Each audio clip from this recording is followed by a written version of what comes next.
पहला चटपटा क्वेश्चन है कि विजयनगर की स्थापना किस नदी के तट पर हुई थी। तो एसएससी का ऐसा कोई एग्जाम नहीं है जिसमें विजयनगर से संबंधित कोई क्वेश्चन ना आया हो। तो कर्नाटक राज्य का सबसे बड़ा साम्राज्य था कौन सा? विजयनगर साम्राज्य, जो कि किस नदी के ऊपर बसा हुआ था? तुंगभद्रा नदी के ऊपर। ऑप्शन नंबर डी इसका बिल्कुल राइट है। तुंगभद्रा नदी की बात करूं तो दक्षिण भारत की बहने वाली एक प्रमुख नदी है, जो कि कर्नाटक और आंध्र प्रदेश जैसे राज्यों से बहती हुई कृष्णा नदी में जाकर मिलती है। बात करें विजयनगर साम्राज्य की, तो संगम वंश के द्वारा इसकी स्थापना करी जाती है 1336 में दो भाइयों के द्वारा। वो कौन कौन थे? हरिहर और बुक्का जी के द्वारा इसकी स्थापना करी जाती है। दूसरा फैबुलस क्वेश्चन है कि प्रथम अंग्रेजी कारखाना हुगली नदी के तट पर तो खुला था, लेकिन किस साल में उसकी स्थापना की गई थी, आपसे वो पूछा है। या इसको घुमा के भी पूछ सकता है किस नदी के ऊपर इसकी स्थापना हुई थी। तो वो थी दोस्तों हुगली नदी, और स्थापना होती है 1651 में। ऑप्शन नंबर 20 का बिल्कुल राइट है। और आपको बता दूं कहाँ पे हुई थी, तो बंगाल में इसकी स्थापना हुई थी। यहाँ से एक क्वेश्चन और पूछेगा आपसे हुगली नदी से कि जो कोलकाता बंदरगाह है वो किस नदी के ऊपर बसा हुआ है।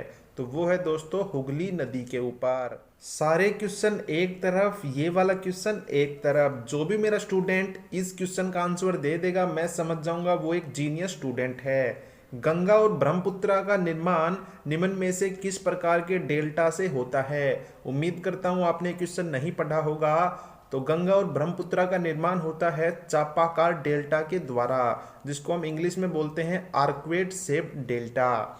इन दोनों की बात करें और गंगा और ब्रह्मपुत्र की, तो दुनिया का सबसे बड़ा डेल्टा फॉर्म करती हैं, जिसकी लंबाई होती है 400 किलोमीटर की। अगला लल्लन टॉप सवाल है कि भारत का मैनचेस्टर किस नदी के तट पर स्थित है। तो यहाँ से आपके दो सवाल क्लियर हो जाएंगे। पहला तो ये कि भारत का मैनचेस्टर कौन है? अहमदाबाद। तो और किस नदी के तट पर है? तो वो है साबरमती नदी के तट पर। अहमदाबाद की बात करूं तो दोस्तों इसको पूर्व का बोस्टन के नाम से भी जाना जाता है, और पूरे इंडिया में दूसरे नंबर पर है कपास के उत्पादन में। निम्न में से कौन सी पर्वतमाला नर्मदा और ताप्ती नदियों के बीच पानी का विभाजन करती है? तो वो पर्वतमाला है सतपुड़ा की। ऑप्शन नंबर 1 इसका बिल्कुल राइट हो जाएगा। दोनों नदियों की बात करें तो दोनों ही अरब सागर में जाके गिरती हैं, और नर्मदा की जुड़वा बहन किसको कहते हैं? ताप्ती नदी को कहते हैं। क्वेश्चन नंबर 6 है कि नदियों द्वारा लाए गए गाद के जमा होने से कौन सी मिट्टी बनती है? यानी नदियां बहती हैं, उनके साथ साथ काफी प्रकार के मिट्टी आती है, कंकन आते हैं, तो उन सभी को मिलाकर कौन से प्रकार की मिट्टी बनती है? तो वो होती है दोस्तों एलुवियल सोयल, जिसको हम जलोढ़ मिट्टी भी बोलते हैं। सबसे ज़्यादा उपजाऊ होती है, और पूरे इंडिया का 100% में से 40% कवर करती है कौन सी? एलुवियल मिट्टी। और जो आप खादर और बांगर दो प्रकार की मिट्टी पढ़ते हैं वो भी इसी का प्रकार है। नीचे आपको भारत की 4 प्रमुख नदियां दे रखी हैं। इन चारों में से आपको बताना है कि इनकी लंबाई का सही क्रम कौन सा है। तो भारत की सबसे बड़ी नदी तो है गंगा, जिसकी लंबाई है 2525 किलोमीटर। पहले नंबर पर तो यही आएगी। दूसरे पे आएगी गोदावरी, जो कि दक्षिण गंगा के नाम से भी जानी जाती है, और 1465 किलोमीटर इसकी लंबाई है। तीसरे नंबर पे आएगी कृष्णा, जो कि 1400 किलोमीटर के साथ तीसरे नंबर पर है। यमुना की बात करें तो गंगा की सहायक नदी है, और 1376 किलोमीटर के साथ चौथे नंबर पर रहेगी।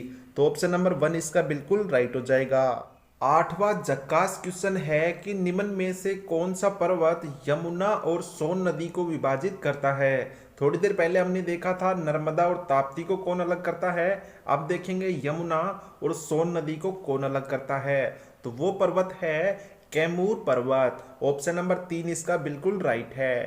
क्वेश्चन नंबर 9 है कि निम्न में से कौन सी नदियां पश्चिमी घाट की शिवगिरी पहाड़ियों से निकलती है? यानी कौन सी ऐसी नदी है जो शिवगिरी पहाड़ी से निकलती है? तो वो है केरल की पेरियार नदी। ऑप्शन नंबर 1 इसका बिल्कुल राइट है। आपको बता दूं पेरियार नदी केरल की सबसे बड़ी नदी है, जो कि 244 किलोमीटर लंबी है। इसीलिए इसको केरल की जीवन रेखा के रूप में भी जाना जाता है, क्योंकि वहाँ के लोग इसी से अपना गुजारा करते हैं। नीचे दिए गए 4 ऑप्शन में से कौन सी नदी को कामधेनु नदी के रूप में जाना जाता है? एकदम लल्लन टॉप क्वेश्चन है। वो नदी है कौन सी? चंबल नदी। ऑप्शन नंबर 20 का बिल्कुल राइट है। अगर इसके प्राचीन नाम की बात करें तो वो था दोस्तों चारमावती। ध्यान से सुनिएगा, इसका प्राचीन नाम था चारमावती। और यह किसकी सहायक नदी है? तो यमुना की एक सहायक नदी है चंबल नदी। इसकी टोटल लंबाई की बात करें तो 975 किलोमीटर लंबी है चंबल नदी। क्वेश्चन नंबर 11 है कि किस नदी को उत्तर में काली नदी के नाम से भी जाना जाता है? तो वो नदी है शारदा नदी, जिसको हम काली नदी के नाम से जानते हैं। साथ ही साथ इसको महाकाली और काली गंगा भी कहते हैं। यह उत्तराखंड और उत्तर प्रदेश में बहती है और यह गंगा की सहायक नदी है। उत्तर प्रदेश व मध्य प्रदेश राज्यों में संयुक्त रूप से राजघाट नदी घाटी परियोजना लागू की गई थी। वह किस नदी पर की गई थी? तो वो नदी थी बेतवा नदी। ऑप्शन नंबर डी इसका बिल्कुल राइट है। बात करें राजघाट नदी परियोजना की तो इसकी स्टार्टिंग होती है 1975 में और यह बनकर तैयार हो जाती है 2006 में। यहाँ पे दोस्तों बिजली बनाने का भी काम किया जाता है। 45 मेगावाट तक यहाँ पर बिजली बनाई जाती है। बात करें बेतवा नदी की तो यह किसकी सहायक नदी है? तो यमुना की एक सहायक नदी है। 13वां शानदार क्वेश्चन है कि नीचे दिए गए 4 ऑप्शन में कौन सी नदी को उड़ीसा का शोक कहा जाता है? तो वो नदी है जिस पर हीराकुंड बांध बना हुआ है उड़ीसा में, तो वो है महानदी। ऑप्शन नंबर 1 इसका बिल्कुल राइट है। यहाँ से एक क्वेश्चन और पूछेगा कि जो दुधवा बांध है वो किस नदी पे बना हुआ है?